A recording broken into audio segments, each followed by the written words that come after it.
Okay, bismillahirrahmanirrahim. Assalamualaikum warahmatullahi wabarakatuh, rakan-rakan sekalian. So, saya rakam lah kan. So, senang jadi untuk anda semua nanti nak rujuk, senang. Apapun slide ni saya buat berdasarkan pemahaman saya dulu. Nanti kalau rakan-rakan ada idea yang baru ataupun mungkin nak ubah sana sini, kalau sempat kita ubah secara keseluruhan, kita ubah. Kalau tak, nanti sendiri-sendiri ubah lah kot lah. Mudah sikit tak, aku tak sempat. Okay, so topik dia adalah kemahiran kepemimpinan dan juga komunikasi facilitator KKB UPM. Ini sengaja saya cari leadership punya akronim yang boleh kita kaitkan, which is intelligent, honest, honest, creative, confident, driven dan juga courage lah. Jadi ini spirit-spirit yang mungkin kita boleh touch ataupun kita kongsi bersama dengan facilitator kita nanti. Okey, topik pertama kita nak sentuh tentang konsep asas KKB UPM ni. Jadi secara asas kita boleh lihat dengan konsep yang saya cuba lontarkan ni, which is sebenarnya dalam KKB ni kita nak mencapai hasil akhir kan. So hasil akhir kita adalah kualiti kepimpinan mahasiswa yang memiliki 7 KI yang telah digariskan. Jadi dengan harapan kualiti kepimpinan inilah akan menyumbang kepada pembangunan universiti dalam tempoh pengajian mereka 4 tahun dan juga menyumbang kepada masyarakat secara amnya. Ini hasil akhir yang kita idamkan lah. Jadi untuk menjawab kepada keperluan KPI ini ataupun hasil akhir ini, kita memerlukan sumber kepakaran. Jadi sebab itu kita memerlukan facilitator, dan facilitator yang kita lantik ni mudah-mudahan mempunyai nilai ASK, nilai kepimpinan ASK. ASK ni adalah satu akronim lah yang saya cuba tampilkan di sini, which is attitude, skill dan juga knowledge. Dan kita percaya facilitator kita juga mempunyai potensi diri yang hebat dan mempunyai kepakaran masing-masing dalam bidang masing-masing, dan inilah yang akan menampilkan kualiti kepemimpinan facilitator yang ada. Dengan kualiti kepimpinan ini, mereka akan bersama-sama dengan kita melakukan proses pengajaran dan pembelajaran menurut modul yang telah disediakan oleh PKPP sendirilah. Jadi seperti mana kita maklum, program pengajian co-curriculum ni dia unik, sangat unik. Dia adalah merupakan gabungan daripada kandungan kursus KKB itu sendiri dan juga kemahiran pengurusan program ataupun projek. Jadi apakah tujuan pengajaran khusus dan juga pengajaran tentang pengurusan program ini? Tidak lain adalah untuk membentuk 7 nilai KI pelajar lah. Jadi ianya perlu berlandaskan seperti mana pengarah sebutkan tadi tentang OBE. Kemudian ianya juga perlu disampaikan dengan SCL yang bersesuaian untuk mencapai CO dan juga LO pengajaran, termasuk mematuhi SOP yang telah ditetapkan, merangkumi SOP program, SOP simulasi, SOP projek mega ataupun program komuniti, SOP pengajaran dan lain-lain. Termasuk juga di situ penilaian. Jadi di sini kawan-kawan boleh olah lah. Jadi ini kepakaran yang ada daripada facilitator akan dibawa ke dalam proses pengajaran ini dengan mematuhi ataupun dengan mengikuti segala modul ataupun peraturan yang telah kita tetapkan untuk mencapai CO dan juga LO melalui medium kreatif SCL. Dan pastinya nak menyampaikan semua perkara ini perlunya satu kemahiran khusus yang dipanggil sebagai kemahiran komunikasi berkesan. Dan nanti kita akan discuss lebih lanjut apa yang kita define dalam komunikasi berkesan menurut facilitator KKB ni lah. Dan sekiranya proses ini berjaya disampaikan dengan berkesan, maka kita percaya hasil akhir yang kita idamkan itu akan tercapai. Jadi sebagaimana keupayaan dan juga kualiti kepimpinan yang dimiliki oleh facilitator, maka begitu jugalah kualiti kepimpinan yang akan ada pada mahasiswa kita. Sebab itu gabungan daripada sumber kepakaran, pelaksanaan proses yang baik dilihat akan mencapai hasil seperti mana yang diinginkan. Ini secara konsep asas. Mungkin kawan-kawan boleh bagi some ideas nanti kan. Okey, seterusnya topik yang kedua, kita masuk secara spesifik ke kepemimpinan fasilitator. Okey, tadi kita dah jelaskan, fasilitator ini merupakan sumber tenaga pakar yang diperlukan oleh universiti bagi mencapai hasrat universiti untuk melahirkan mahasiswa yang berkualiti dan berdaya saing. Jadi bukan sahaja ilmu, pengalaman, kepakaran, jaringan yang dimiliki oleh fasilitator, malah kualiti kepimpinan yang ada pada fasilitator itu juga adalah amat penting untuk memastikan hasrat ini tercapai. Jadi sudah pasti dalam tempoh pengajaran ataupun pengajian ini berlangsung selama satu semester, pelbagai situasi luar jangka, halangan, cabaran yang akan dihadapi oleh fasilitator dan juga pelajar. Jadi dalam konteks ini, kualiti kepimpinan inilah yang akan membantu fasilitator mengurus hal keadaan ini dengan baik, termasuk pengurusan konflik dan lain-lain. Jadi di sinilah penekanan kita terhadap nilai kepemimpinan fasilitator itu sendiri. Jadi untuk menjelaskan lebih terperinci lagi tentang kepemimpinan fasilitator ini, kita lihat kepada aspek ASK ataupun attitude, skill dan juga knowledge ni lah. Mungkin rakan-rakan ada pendekatan yang lain, tapi bagi memudahkan saya synchronizkan information, saya pilih this ASK lah nak. Jadi apa yang kita maksudkan kualiti kepimpinan menurut attitude. So seorang facilitator perlu memiliki attitude yang positif lah, yang boleh dicontohi. Apa attitude yang positif? Antaranya memulakan kelas awal ataupun berada awal pada waktu kan.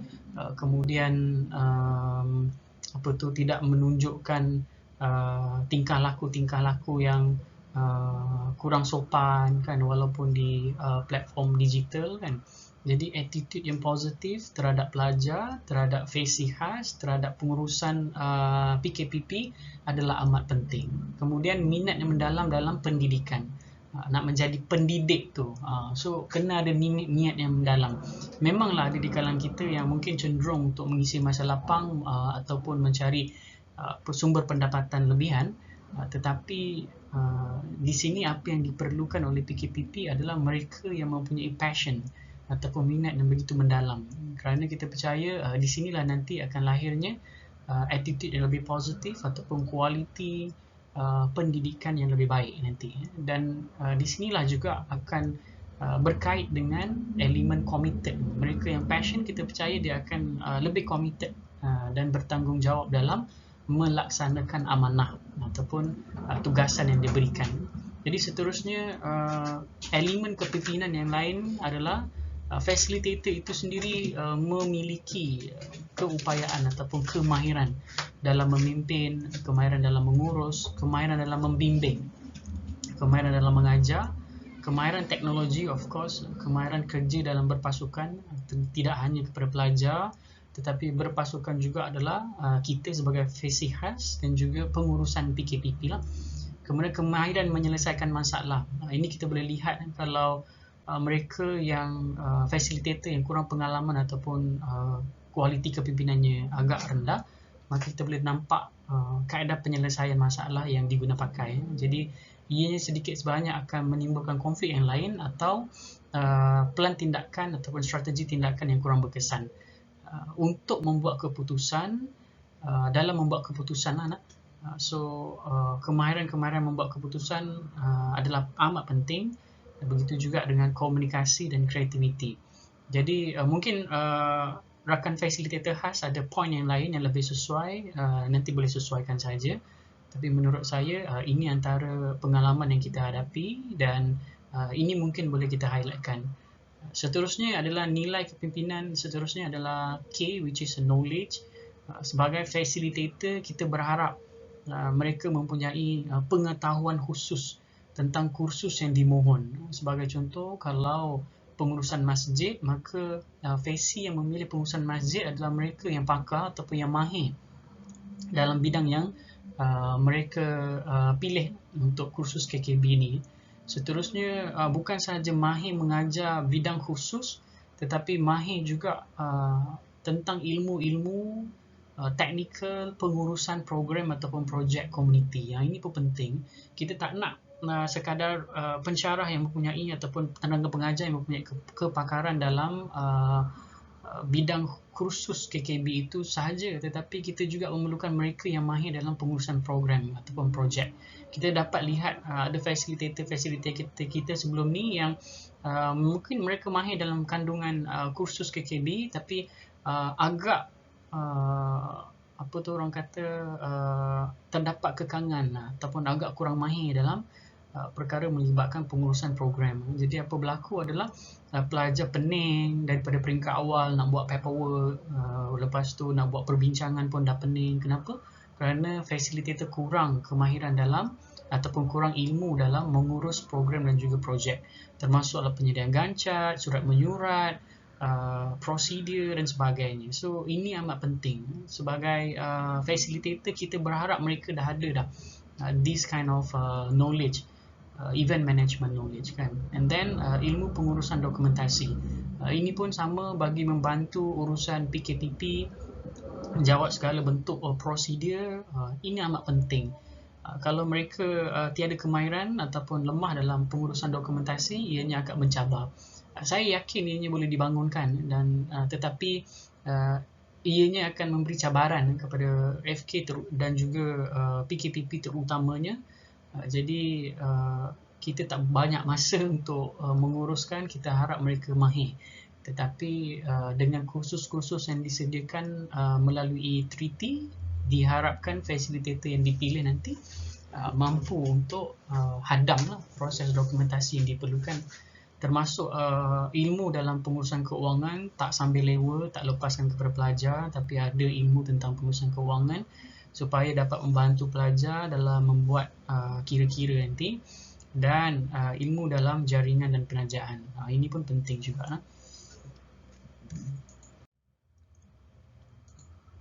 Jadi kita beranggapan, saya beranggapan kualiti kepimpinan yang ada pada fasilitator yang berkualiti itu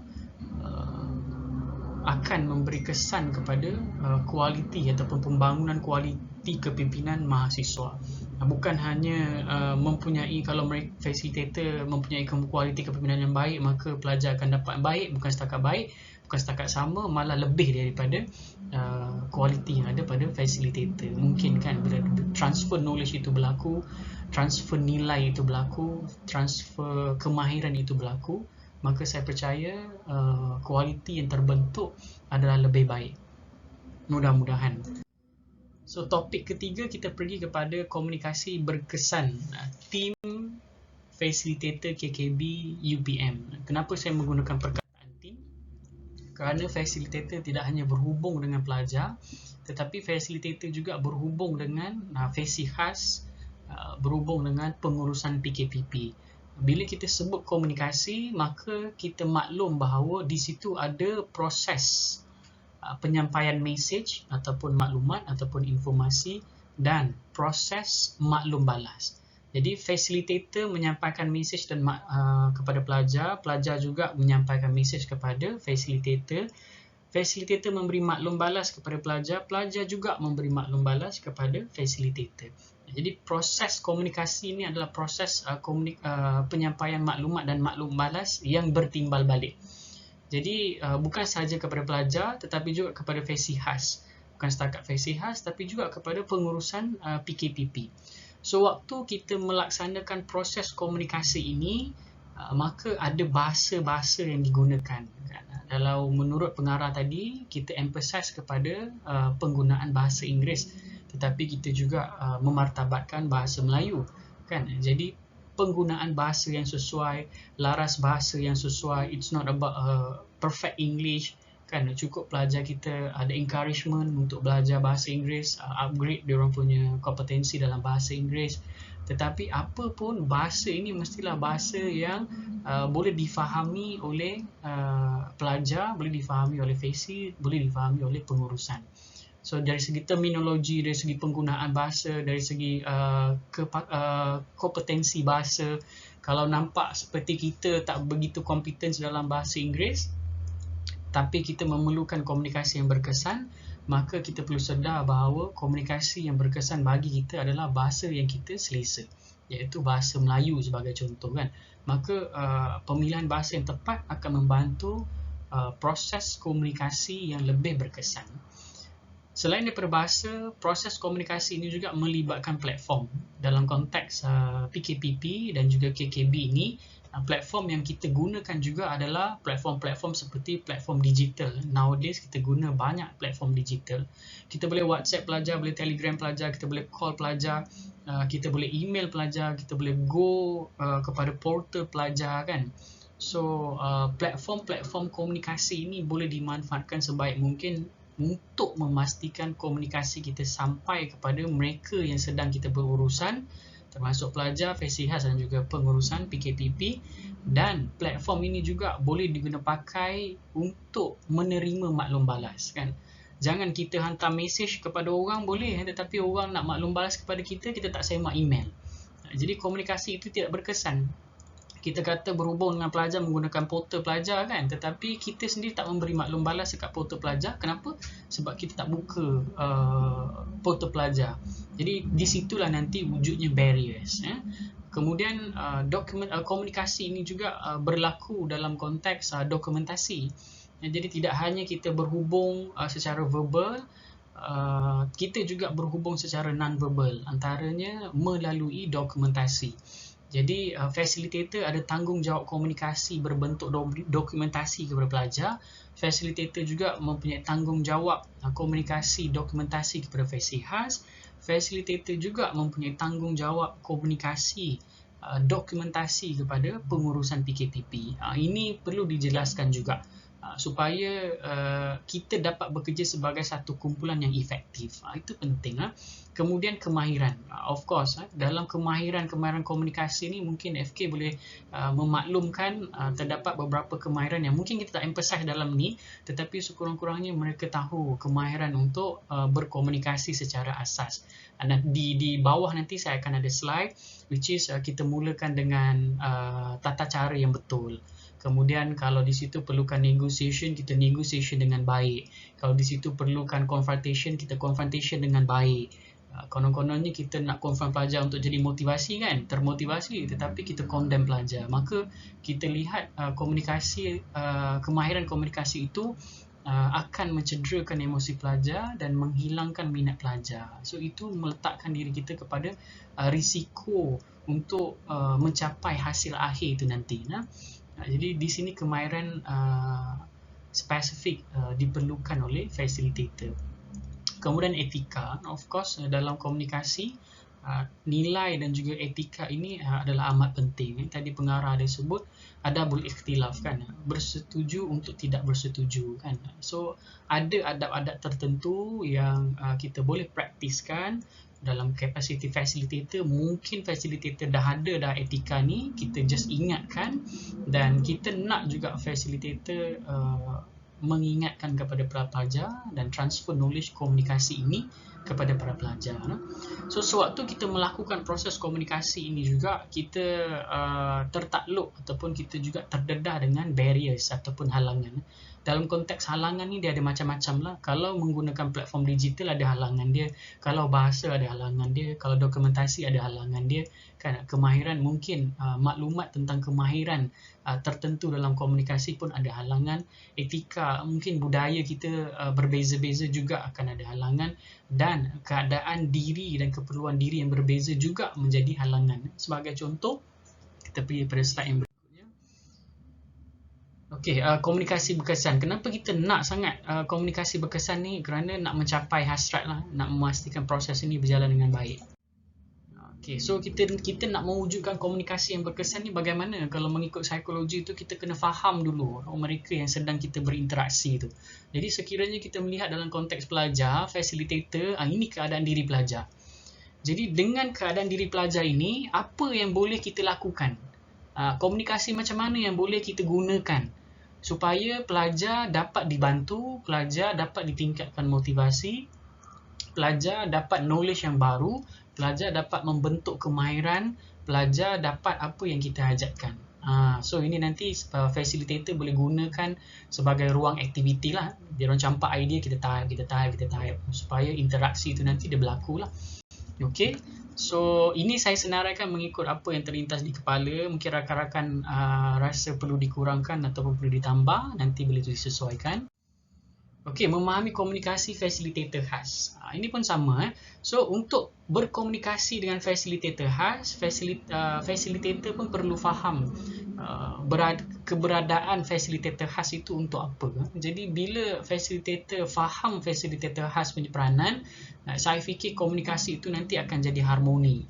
Walaupun ianya ada barriers ataupun ada halangan, ada informasi yang kabur mungkin, tetapi bila kita bertindak untuk faham orang, maka kita lebih bersedia untuk meletakkan telinga kita untuk faham situasi orang bagi mengelak konflik ataupun ketegangan. Itu dia punya fungsi. Kenapa perkataan faham itu penting? Kerana kita meletakkan keutamaan diri kita untuk mendengar dan mendapat penjelasan yang baik, kemudian buat analisis yang baik. Jadi proses analisis itu membantu kita untuk menyingkirkan judgement, menyingkirkan perasaan marah dan sebagainya. Kita marah sebab tak dapat informasi yang jelas saja kan. Bila dah jelas, bila dah faham kan, kita berlapang dada. Itu sepatutnya lah. Jadi yang ini nanti kita boleh galakkan facilitator kita untuk membantu kita bagaimana nak berkomunikasi dengan kita. Jadi biar dia yang campakkan idea bla bla bla bla bla bla, macam mana untuk dia tahu FK perlu menyediakan laporan. Jadi apa yang boleh dibantu untuk bantu FK? Mudah saja kan. Respon kepada FK punya requirement, which is selalu kita minta laporan ringkas kan. So kadang-kadang ada facilitator yang tak nak bagi pun laporan ringkas kepada kita. Dia anggap benda tu remeh ataupun dia anggap benda tu menyusahkan dia kan. Banyak sangat nak report sana sini dan sebagainya. Tapi sebenarnya kita perlukan komunikasi dan maklum balas mereka untuk kita menyediakan laporan pemantauan. Ini penting lah. Kalau kita tengok patah balik sekejap pelajar tadi. Tak patah balik. Tak boleh patah balik lah. Tak apalah. So kalau dalam konteks pelajar tadi kan, kita boleh tengok kalau pelajar kurang motivasi, apa yang perlu dilakukan, komunikasi macam mana. Kalau ada pelajar yang diam, apa yang kita boleh lakukan, komunikasi yang bagaimana. Jadi rakan-rakan facilitator khas nanti sewaktu mengendalikan slot ni nanti bolehlah mewujudkan percambahan idea dan perkongsian pandangan lah. Okey, seterusnya untuk memahami komunikasi bersama dengan pengurusan PKPP. PKPP agak kritikal komunikasi yang diperlukan bersama facilitator, termasuk facilitator khas dan juga pelajar kerana PKPP nak menguruskan banyak perkara. Jadi bila kita faham PKPP perlu mengurus banyak perkara, jadi kita akan lebih orang kata terbuka lah untuk mewujudkan komunikasi yang membantu PKPP, bukan yang membebankan ataupun menghukum PKPP. Ini penting, sebab tu kita namakan di peringkat awal topik ni SETEAM, supaya kita sedar kita adalah sebagai satu kumpulan. Jadi di sini bila facilitator memahami bahawa PKPP punya peranan ini perlu memastikan pematuhan SOP, ISO dan juga garis panduan. Jadi komunikasi macam mana yang facilitator boleh bantu PKPP.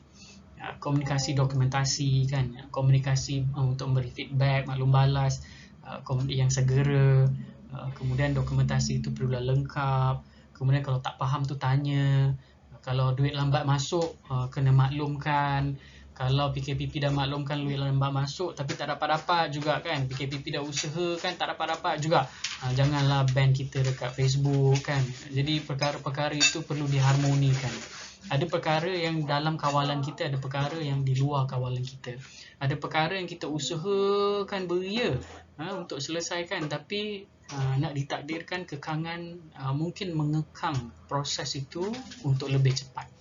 Jadi kalaulah facilitator kita faham keadaan-keadaan begini dan ingin faham, berkemungkinan dan mudah-mudahan komunikasi itu akan jadi lebih baik dan efektif lah. Okey, komunikasi berkesan di kelas. Ini saya spesifikkan sewaktu di dalam kelas penyampaian PNP.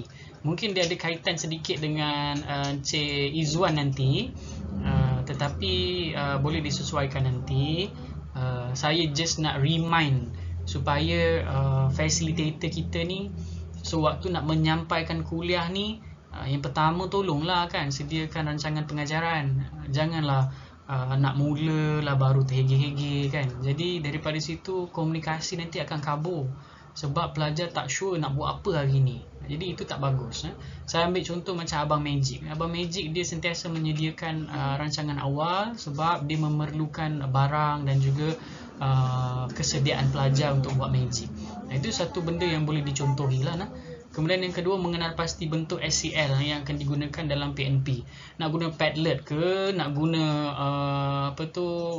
digital, nak guna brainstorming ke, nak guna presentation ke, nak guna apa bentuk SEL pun mestilah memahami keperluannya untuk mencapai LO pada hari tersebut. Kenal pasti dulu SEL ni. Dan SEL ni kenapa perlu dilakukan? Supaya pelajar tak bosan. Itu niche kita lah kan, supaya pelajar tak bosan, supaya lebih kreatif, supaya pelajar rasa nak pergi lagi. Itu dapat membantu penyediaan bahan ataupun penyediaan suasana kelas yang lebih baik. Dan menyediakan bahan yang pengajaran yang diperlukan. Bagi kursus-kursus teknikal lebih penting kan.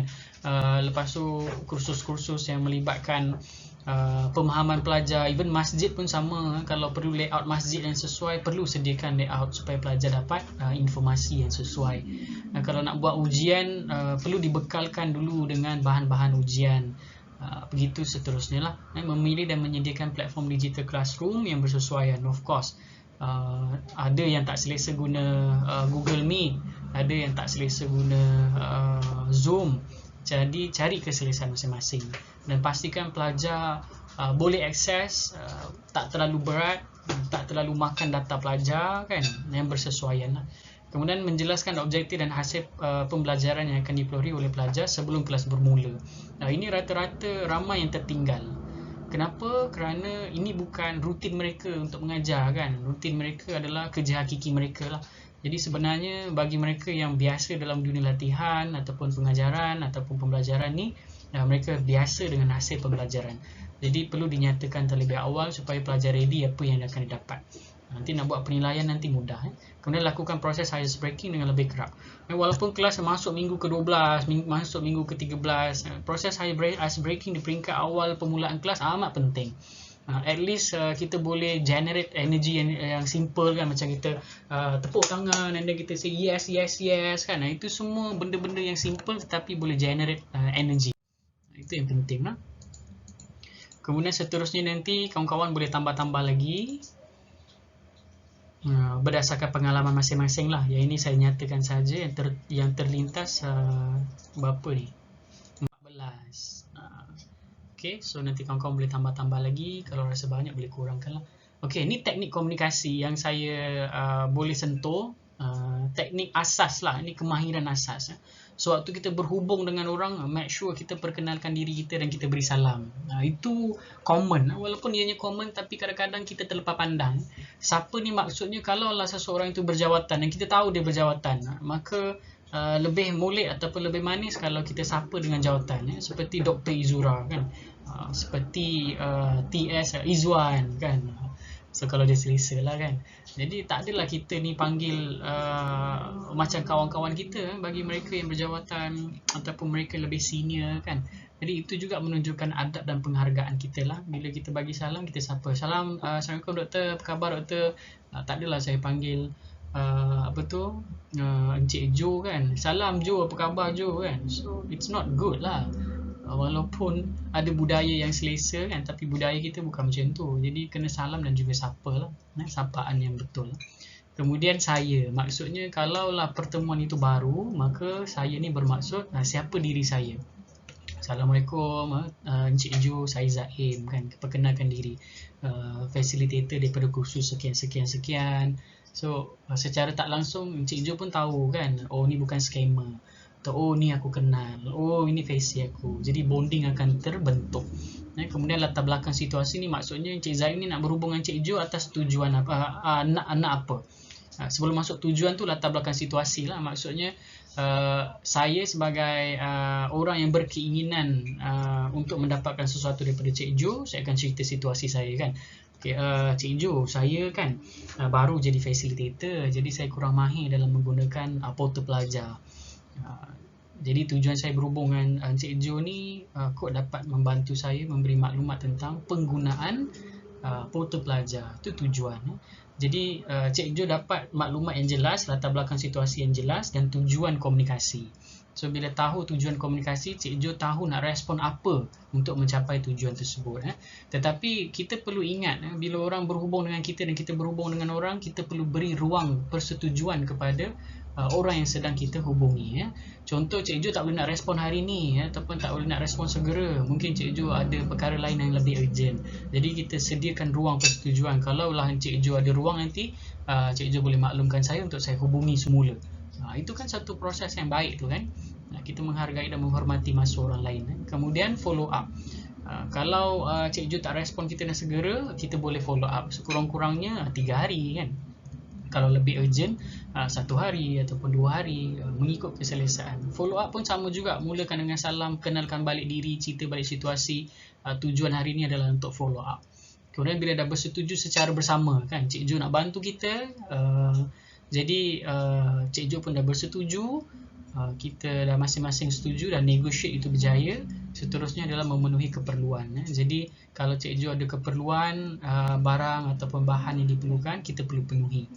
Kalau Cik Jo tahu apa yang kita perlukan, Cik Jo pun perlulah penuhi apa yang facilitator ataupun orang yang menghubungi kita itu perlukan. Jadi kita saling memenuhi satu sama lain. Habis saja kita memberi khidmat ataupun kita menerima khidmat. Orang yang menerima khidmat secara lazim dan adabnya menghargailah orang yang memberi khidmat. Maka itu lebih baik kan. Jadi secara tidak langsung komunikasi kita sebagai satu tim, satu keluarga PKPP ni akan jadi lebih harmoni. Dan bila pelajar lihat dan pelajar tahu teknik-teknik seperti ini, kita akan nampak perkembangan pelajar kita in terms of communication akan jadi lebih baik. Okay, so apa tujuan tu semua adalah untuk mencapai kepada hasil akhir. Mudah-mudahan dengan komunikasi dan juga kemahiran kepimpinan yang baik itu tadi, ilmu teknikal kursus dapat disampaikan dengan baik, ilmu pengurusan program dapat disampaikan dengan baik, dan program projek community akan terhasil sebagai projek yang berimpak. Sepanjang proses ini berlangsung dalam tempoh 14 minggu itu, ada penilaian dan pembentukan secara berterusan. Penilaian berterusan ni rubrik yang telah kita sediakanlah.